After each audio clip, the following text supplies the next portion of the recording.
Well, hey friends, welcome back. We are going to do something super fun today.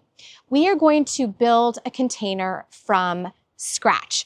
I'm going to walk you through the process of kind of how I would approach designing and setting up a container client. So for today's kind of start to finish, we're actually at my mom's house. She is over on Bainbridge Island, dog sitting for my brother. And so I thought it might be kind of fun to come in, gussy up these containers and surprise her, because the containers were actually from my display garden at the Northwest Flower and Garden Festival, and they've been sitting empty since the end of February. So it is time to remedy that. For me, there is just nothing better and nothing more welcoming when you come home than fresh pots by the door, whether it be your front door, side door, back door. So we're going to solve this empty pot issue, and I'm going to walk you through this as if we're setting up together a brand new client. So friends, thank you for joining me on like the most blustery day. It is crazy out here. We are standing in front of a very traditional craftsman home, and the style that my mom gravitates towards is a lot of classics, a lot of really traditional lines. She loves a good antique, but nothing too cluttered. But then she'll inject a little bit of personality. So the shape of this container is a very beautiful classic one. It's blending with the color tones of this house with this beautiful kind of like just beautiful neutral tan. However, there's a little special interest because she actually really loves this kind of pock detail, this bubble finish. And so it's a great selection for her and her personality. And not only does it match the outward aesthetic of her home, but it also kind of matches the indoor aesthetic, the interior design, which I think they always kind of need to speak to each other. Next, let's talk scale. When we are working with an area, basically we have this whole area here, so about 3 feet wide, definitely, let's see here, 1, 2, 3, 4 feet deep. So it's about 3 by 4. Now we don't want to fill this whole space. We really want to shoot for that 50 to 75% because I find that helps it feel filled without overwhelmed. Likewise, if you dip down into that 25% range, then it's like it looks unintentional and haphazard and not like it's done with any sort of meaning and intention. Okay, last thing, when you are working with a container of this size and you think that you may need to move it. So say you have a patio and you do a lot of entertaining and you may want to move containers around for parties or barbecues, so on and so forth.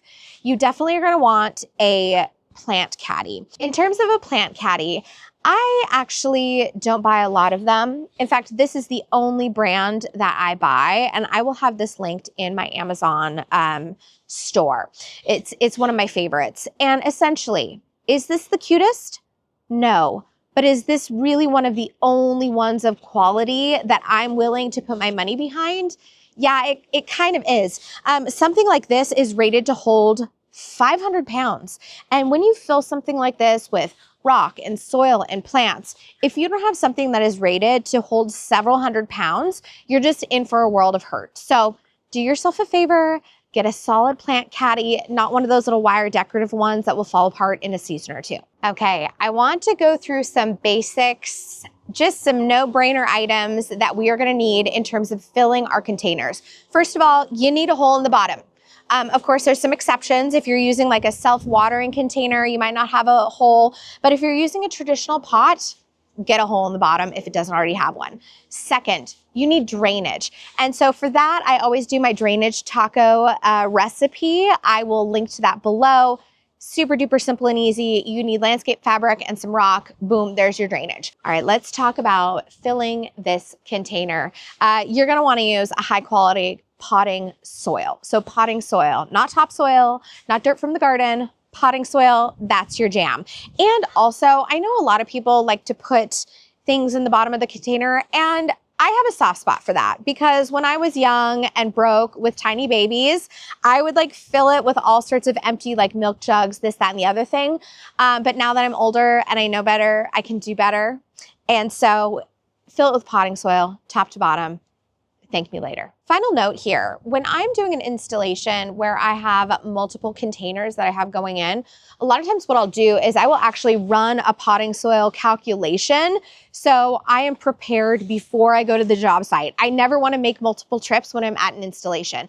And how I do that is really, really simple. There's actually a lot of websites that have a potting soil calculator already on them. So as long as you know the shape of your container, the diameter, and the depth, you're good to go. And it'll actually calculate how many cubic feet you'll need. And that's a great thing because potting soil is measured in cubic feet. So my mom has already started filling these containers. However, I'm going to take these out and I'm going to give her a proper Hello Garden drainage taco. Okay, so I've filled these about 3/4 of the way. I'll probably put in a little bit more, but I want to talk about centerpieces for just a second. And oftentimes when I'm doing a centerpiece, I will leave my soil a little on the low side, just so I'm not struggling to like move dirt out of the way. For our centerpiece today, we are using these beautiful Trautman Junipers. Here is the deal with container height. I get a lot of questions. I had a couple of people ask, like, is there like a perfect ratio? And I would say, no, the world is your oyster. There's a lot of different things you can do. The one thing I would not do is I wouldn't put like a tiny 1 gallon or even like a 2 gallon something in here. It just would look so tiny.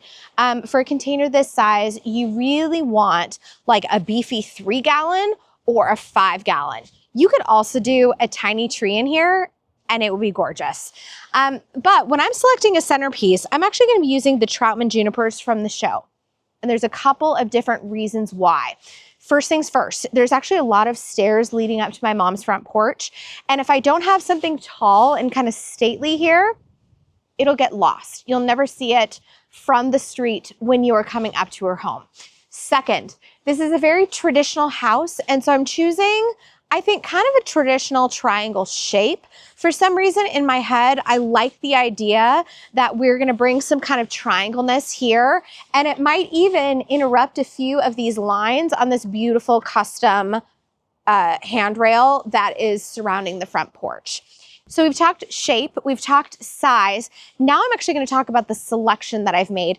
Not only did I have these from the show, but I know that these fit the sun conditions. So junipers are notoriously hardy. They do really well in exposed conditions, sunny conditions. And I really like that there's a slight blue cast to this leaf. It's like a very soft, neutral, timeless, elegant choice for a very timeless craftsman home.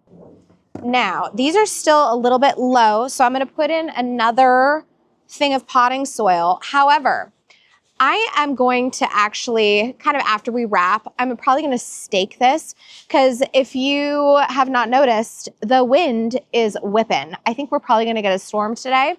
There we go. It's like beautiful for like a supermodel moment. But I am going to stake these until they get established because we do have so much wind here. Okay, one other item about the positioning here. I am actually positioning these in what I like to call a center back location. Again, traditional house, traditional interior design aesthetic, and so therefore traditional placement, because it's all of these little moves that contribute to a container design that evokes my client. So in this case, my client's my mom. But I never want it to be about me. I always want it to be about my client's aesthetic, their wishes, their dreams, their hopes. So center back, super traditional, super on point. Brian's really excited to talk about fertilizer right now because he's downwind. Okay, this is Biotone. Now, there's a lot of great fertilizer out there. This is the one that I use. And here's what I will say about Biotone.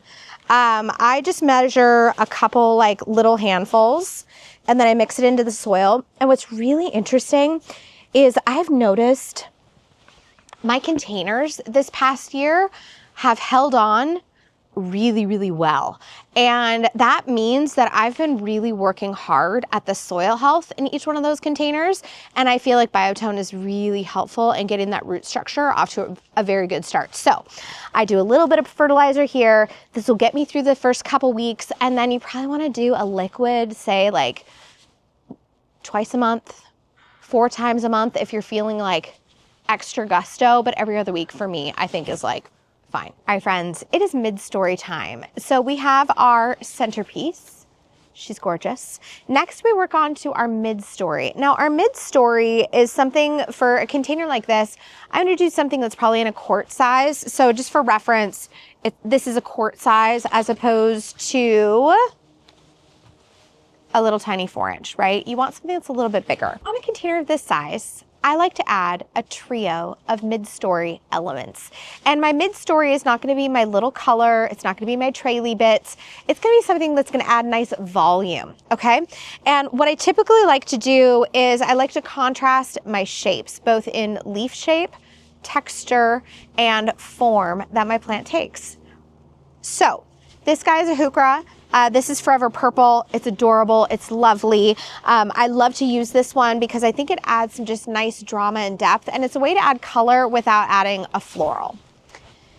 Now, the other element that I love to add is I love to play with grasses. This is Carex Feather Falls, and I love it. And as you can see, like it's adding lots of movement up here. It's also breaking up the depth of this green by adding in a shot of chartreuse and a little bit of variegation. This is something that I don't think people talk about enough. I always feel like you need a variegated element within a container. I feel like it adds quite a bit. Now, I'm playing with a couple of different centerpiece elements. I have this little cutie. Okay, this is an Osteospermum. I love it. It's in this deep purpley tone that somehow has some cool to that color that's pulling through the blue here. And of course, it's matching beautifully with my Forever Purple. I also have this guy. This is a Senecio. This one is New Look. Now, I'm gonna be real honest here. This is feeling very samey. Now, if I was doing a dreamy, barely there container where I want it to be very tonal, I'm gonna choose something like this. But for my mom, I want something that really shouts spring. I want something with some brightness. So I don't think I'm gonna use that. I think I'm gonna use that.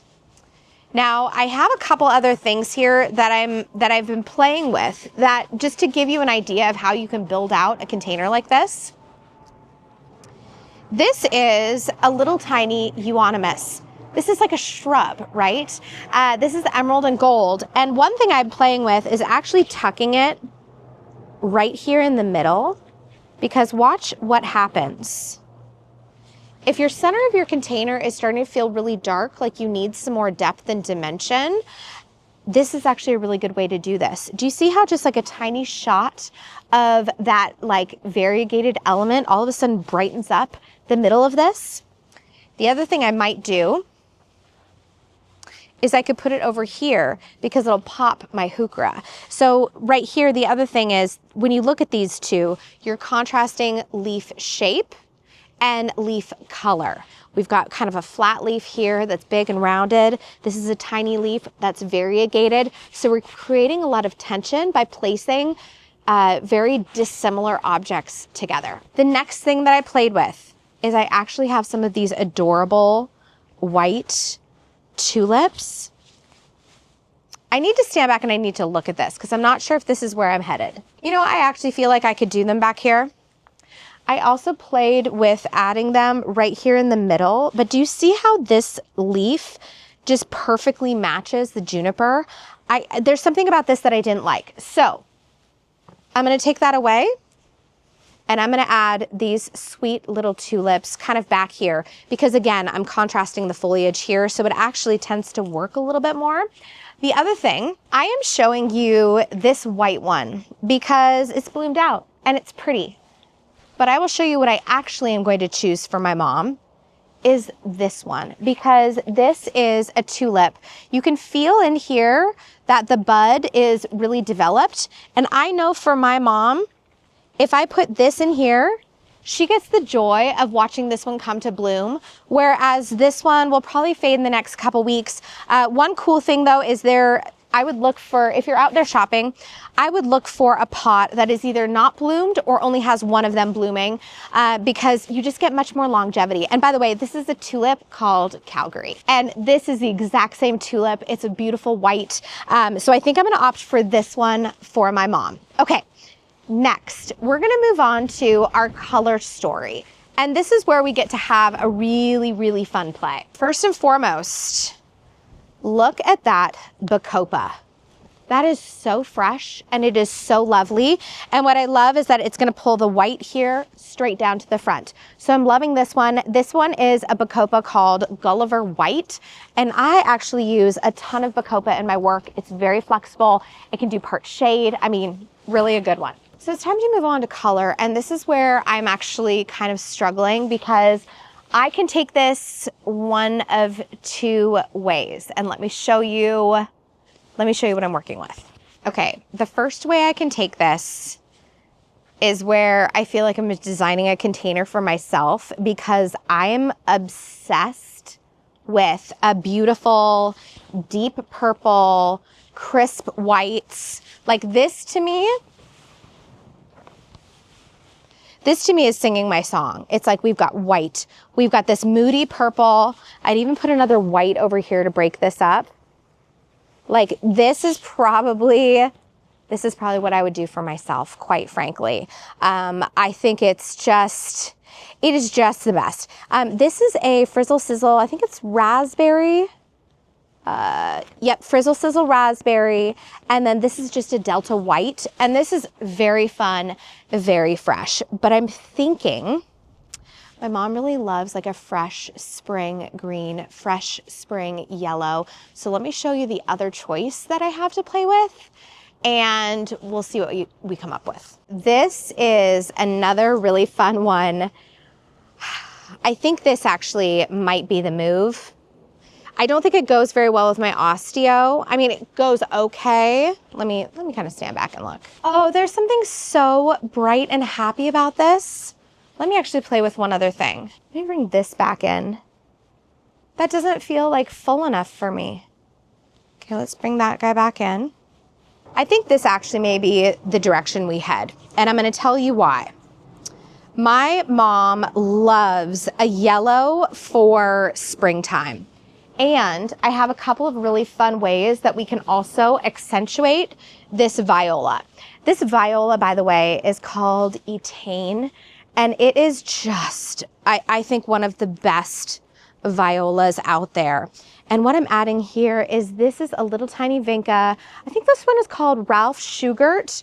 I'm just blanking. But this to me, for some reason, is screaming springtime. That is so darn happy. And maybe what I'll do is I'll scoot these a little bit more like this. And then we get more wispiness coming down there. I want to play with one other thing because this is feeling very, very green right in here. I don't think I like that. Okay. I wanted to bring in another option. This is an ivy. You guys probably know it well. This one is called Golden Child. There's a couple more that I really enjoy. Glacier would have been pretty in here too, to bring in some iciness. But I felt like when let me show you this Bacopa. By the way, I'm obsessed with Bacopa. I love it so much, but do you see what happens when I put the white in there? This leaf shape blends with this leaf shape here, and I feel like we lose impact. Whereas that has some beautiful brightness to it that I think is really, really fun. We could even, for some reason it works better here because look, it's next to this deep purple. But this Ralph Shugert Vinca, it has a tiny bit of white margining. And so I think I'm gonna go with this one. So we have like a trio of trailie bits because this beautiful floral picks up the edge of our Viola. And then also the white in this leaf will kind of echo the tulip that we've got going on in the back.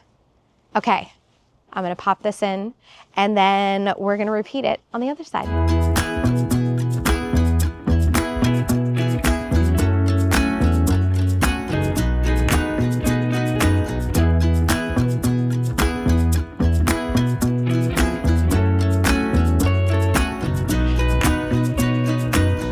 Okay, friends, here it is, the finished container. I went very, very colorful, mixing tons of different tones. I can't wait until these sweet little tulips pop. But you're going to notice I added a couple little things, one on each side of my ivy, as well as back here behind the Heuchera. This is a sedum, and it's called Himalayan Skies. And what I kind of loved is that it might just creepy crawl over the edge. And the other thing that this does is this helps bring the coolness through the arrangement. So this has a very cool toned texture. We've got the coolness of this lavender, the coolness of the Vinca, and then lastly, we also have a lot of cool coming through in the blue of this juniper. And so all in all, it is just such a shot of color, especially as we're moving into spring. I feel like this is just what everyone needs when they're coming home, especially after we have made it through what is sometimes a very cold and drizzly winter. The other thing that you'll notice I did is instead of planting them samey, I planted them as like a mirror, so the reverse of each other. So where the grass was on the far side of the other one, I planted my grass over here. And what that does is it just helps balance the eye as you're kind of approaching the front door. The other thing I wanted to show you as we come in here is I'm constantly creating shapes and triangles within my planting arrangement. And so if you've watched container geometry, this is not new information, but here we go. Little triangle from Sedum, Etain, Viola, and Vinca. As we move over here, another triangle is created. And then even as we come back here and we're looking at our centerpiece, we have a triangle of our Heuchera, our Osteospermum, as well as the Carex. We've got a really nice little triangle here that forms a diamond with our centerpiece. So this kind of helps your eye stay focused and organized, and it creates a more kind of harmonious composition. Now, the other thing I did that you might have seen is I originally had this ivy closer towards the rim, and I actually scooted it back. Do you see how far back that is? That's maybe like, I don't know, maybe like 2 inches back. And the reason I did that is because I see this mistake happen very frequently where people will plant things directly on the edge of a container. And what ends up happening is you end up with all of these weird little pockets inside your arrangement. And so if you feel like your plants are too far apart, scooch everything in from the rim of your container and it'll feel more like everyone is having a conversation. All right, friends, that's gonna do it for me. I hope my mom is super excited when she comes home. I think it's the perfect blend of everything that she loves. It's like stately, it's traditional, yet it's totally floral at the same time. Thanks for coming along. I'm gonna see you in the next one. And in the meantime, as always, say hello to your garden for me.